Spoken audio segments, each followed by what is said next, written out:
Një vit më parë, komuniteti i Tiranës u trondit nga vrasja e të miturit Martin Cani, një ngjarje që ndodhi pranë shkollës 9-vjeçare Fanoli. Djali u qellua me thik nga bashkëmoshatari i tij, një akt i cili shokoi familjen, bashkëmoshatar dhe opinionin publik. Një vit pas vdekjes tragjike të miturit Martin Cani, nëna e tij ka deklaruar se djalit ju mori jeta nga një bashkëmoshatar, duke bërë thirrje për masa nga institucionet dhe drejtësi të plotë për të.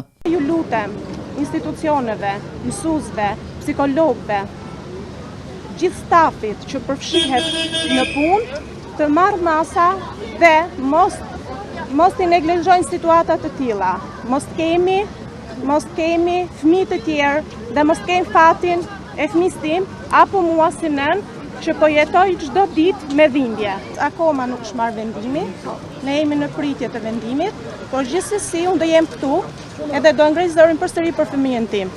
Ngjarja ka zgjedhur reagime të forta nga autoritetet dhe komuniteti, duke nxitur debate mbi sigurinë në shkolla dhe mbi përgjegjësitë e sistemit të drejtësisë për krimet e kryera nga të mitur. Sipas prokurorisë për Mario Përshellaj, i dyshuar për vrasjen, është kërkuar një dënim për 25 vitesh burg. Megjithatë, mund të aplikohet kodi penal për të mitur, që parashikon masa të veçanta për personat nën moshën 18 vjeç. Vendimi i gjykatës dhe masa përfundimtare pritet të përcaktojnë se si do të zbatohet drejtësia në këtë rast tragjik. Familjarët dhe komuniteti shprehin vazhdimisht dhimbjen dhe kërkesën për drejtësi, duke kujtuar Martin Canin si një djalë të pafajshëm që humbi jetën në mënyrë të parakoshme, ndërsa procesi gjyqësor vazhdon të tërheqë vëmendjen publike.